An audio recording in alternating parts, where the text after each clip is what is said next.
Okay people, so today we're going to be talking about a new series that has been published in Shonen Jump Plus, and in the West it's been in the regular Shonen Jump app, called Kaiju number 8. Now, it's 7 chapters in as of the recording of this video, and quite a few people for a couple weeks now at the very least have been telling me, yo, you should give it a go, check it out, it's actually really dope, it's something a little bit different. Even the creator of Black Clover, Yuki Tabata himself, gave it a recommendation. It's one of his peoples, I believe. I think he referred to the person as his senpai. He's like, yo, senpai got a series out that you should check out, and again, it's in Shonen Jump Plus. So I was a little bit skeptical at first. I'm like, I don't know, usually when these mangaka are recommending their friends, it could be a hit or a miss. It could be like, yo, that's my boy, give him a go, and the next thing you know, it's like, whoa, what are you doing to me? But thankfully, Tabata has some really dope taste, because Kaiju number 8, I'm not gonna lie, with the 7 chapters that I read, we got some stuff to talk about, people, because I could definitely see this one going the long haul. It's in Shonen Jump Plus, which definitely gives it an edge. It's not held down, I believe, to the same type of standards that the Shonen Jump manga that usually get published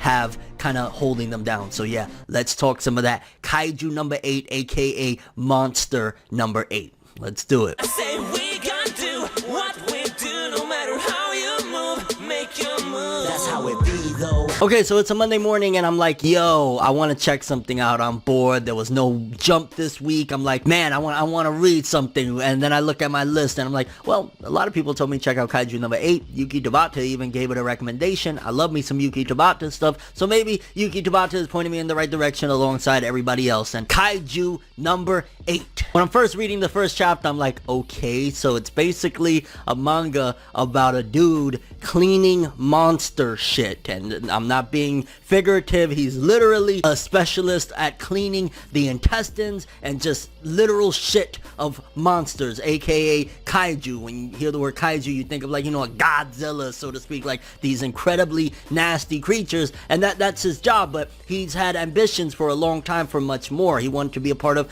the defense force, essentially, to take down these creatures known as kaiju. But he, at this particular point, I want to say he's about 32 if I'm not mistaken, so he's a little bit older, which that's something let's talk about immediately, that the main character of this one, and most of the characters, if I'm not mistaken, are a little bit older. They're not like, you know, the 15-year-old that's gonna save the day. The main character is in his 30s, so definitely a breakaway. And again, I attribute that to the fact that this is in Shonen Jump Plus. Even though they're putting it in the regular Shonen Jump app over here in the West, over there in Japan it's in Shonen Jump Plus, which I want to say that gives them the leverage to do different things, like a series like Spy X Family, which is totally not like anything, you know, My Hero or any of that stuff, is in Shonen Jump Plus as well. So I think it gives them certain liberties to be able to do different things and try different things for potentially an older demographic. Because if I'm not mistaken, the category and the genres that this series supposedly hits is horror, action, and shonen. So it's basically like a amalgamation of some different genres and whatnot. But I gotta say, I really appreciate the fact that the characters and the cast in general is a little bit older, especially the main character, because I'm not a teenager anymore. And shout out to if you are a teenager watching, that's dope. They got a couple of characters in here that you may be able to identify with. But me being a little bit older, in my late 20s, I want something that I can resonate with a little more, characters that I can identify with a little bit more. That was one of the reasons why, even though they're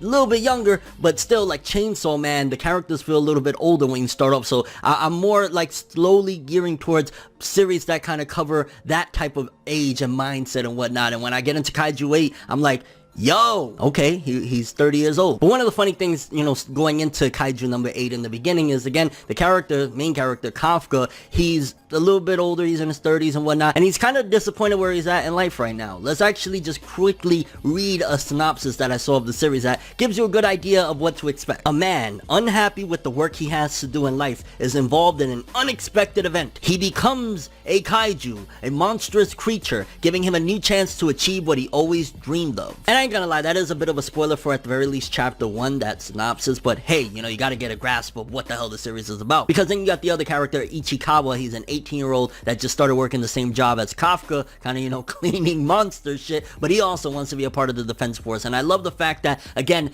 some of the things that they're focusing in on is when Ichikawa hears that, oh, Kafka, he had tried multiple times and he's kind of given up on joining the defense force, and seeing his perspective on it, because you're getting a younger perspective, an optimistic perspective of like not giving up. You know, he's still young, he's quote unquote not even into his prime yet, and you got a character that is in his 30s that kind of has given up already. So you got like this younger ideology, this younger mindset that's influencing the older mindset. And I don't want to say vice versa, because I think for the most part Ichikawa has so far influenced Kafka into moving forward with his dreams and whatnot, but I like the balance in there. And again, it's not too young either, because Ichikawa's 18 years old. And so like the synopsis said, at the end of chapter 1, Kafka has something that happens to him that turns him into a kaiju himself, a monster, a beast. And I was like, okay, you know, if I was to compare this, it feels like a little bit of a couple different series. Some people have compared it to Pacific Rim. I only seen like pieces of that film or whatever, but people say Pacific Rim, there's like an older My Hero Academia aspect to it. For some reason I get vibes of Fire Force. I don't know why, but I feel like there's a bit of a Fire Force aspect to it as well. So you get a couple of those ideas, but again,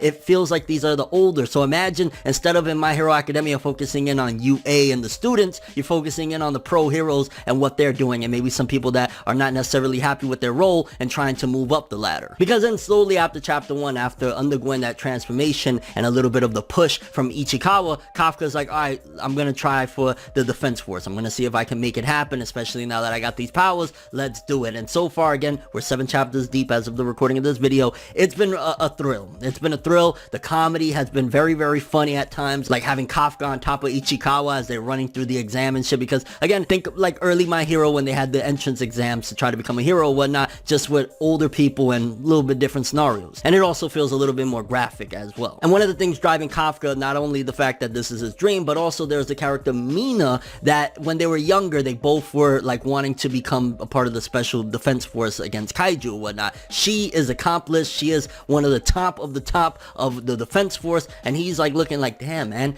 you know, I've given up at one given point, but now that I'm, you know, I got my mojo back, so to speak, I want to make it happen, fam. I'm trying to get up there as well. I'm trying to do the damn thing. So now with his vision a little bit clearer, he's like, okay, that's another goal that he has as well, is to reach the status that Mina has already reached, and, you know, do the damn thing so that he could become a part of the special defense force against the Kaiju. And the way the narrative structures it is like, the joke in it of itself, at the very least for now, is the fact that this guy Kafka, he's kind of like an older dude, so it's like poking fun at the fact that he's older, he's kind of lame in the competition, he's almost dead last in most of the events, you know, moving forward and whatnot. So it's kind of like poking fun at the fact that he's just struggling to keep up. But there's also an honorable aspect, the fact that he's not using his Kaiju powers in the actual event. He's just straight up giving it his all without the powers of the Kaiju, because even though he turned into a Kaiju, he's able to hide the ability as well. That's something that I didn't mention. So at the end of the first chapter, yeah, he looks like a straight up Kaiju, but he learns, which I wish they would have focused in a little more on, like him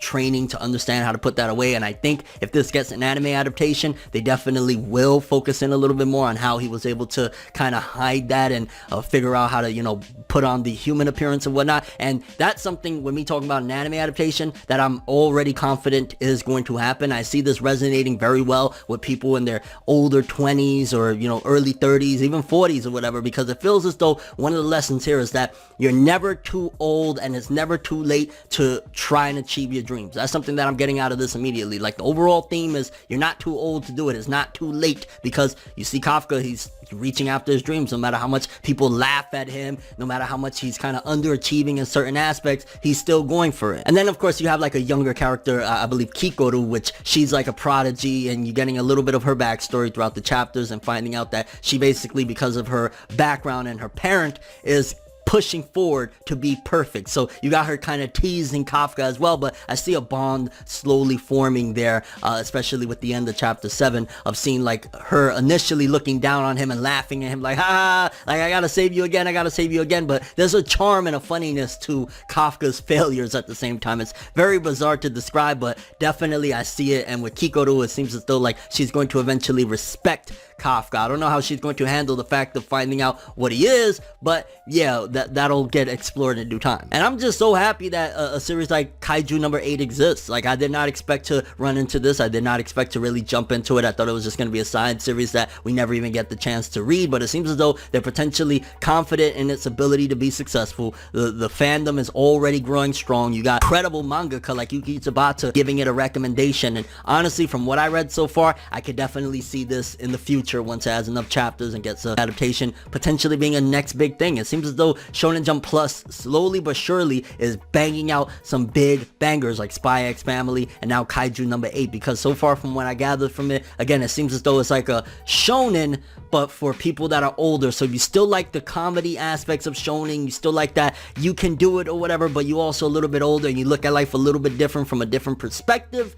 I think Kaiju number 8 will be right up your alley. And shit, if you're a little bit younger but you want to see how like older people handle these shonen situations, I think you could enjoy it as well. That's one of the best things about Shonen Jump Plus that I hope the regular magazine Shonen Jump eventually starts to adopt, is the idea of not being bogged down to the same type of formula that Shonen Jump usually pushes of, oh, the 15-year-old, the 12-year-old, the 13-year-old that is going to save the day, that is on this quest to become great or whatever. Yeah, let's look at a different type of story. Somebody that he's a little bit older, which I'm saying a little bit older, but 30 is still very young. 32 is still very, very young. And, you know, just seeing that it's never too late to chase your goals, never too late to run after your dreams. And so far, I'm loving where it's going. It's, again, action-packed, a little bit gory. It got, I guess, the horror element just because of the kaiju themselves. They're a little bit creepy looking. The art is great so far from what I've seen. But, you know, the designs of the kaiju are a little bit scary. And again, it has that shonen vibe, but with an older cast. And I'm loving Kaiju number 8. I do think that this could very well be one of the next big things. The audience is there already. It's very, very good so far, and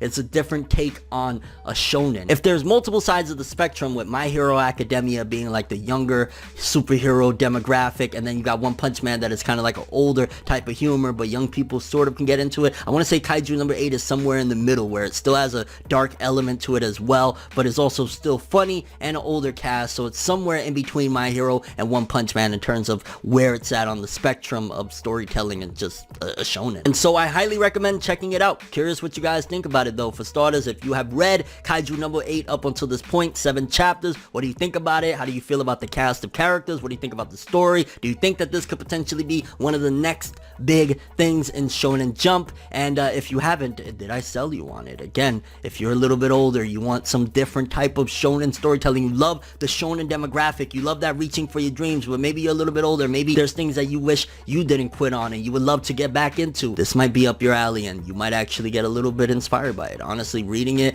kind of got me inspired, like, damn, those things I wanted to do and I kind of gave up on it. Maybe I should, you know, give it another try. It's never too late. And your overall thoughts and expectations moving forward with Kaiju number 8. Again, 7 chapters in right now, and so far it's looking like a banger, but it's still early. That's all I have for this one though. Thanks for watching. Hope you enjoyed. If you liked anything I had to say or enjoyed the video, drop me a like. I'd greatly appreciate it. And if you want more from me, make sure to subscribe. Follow me on Twitter, Instagram. Hit that bell to get all notifications. And if you want to follow any of my other social media, links in the description below. I'm ForneverWorld, and as always, people, have an awesome day. And remember the golden rule: anime and manga for life, boy. Have an awesome day. Peace in, and yeah, check out Kaiju number 8. Shit's good, and we're early in it. 7 chapters. Or it might be 8, 9, or more, depending on when you're watching this. Have an awesome day. It's nights like this, and times like this, What's that? that I can give another hit. But I've got this inside a switch, a natural bliss, but that I made.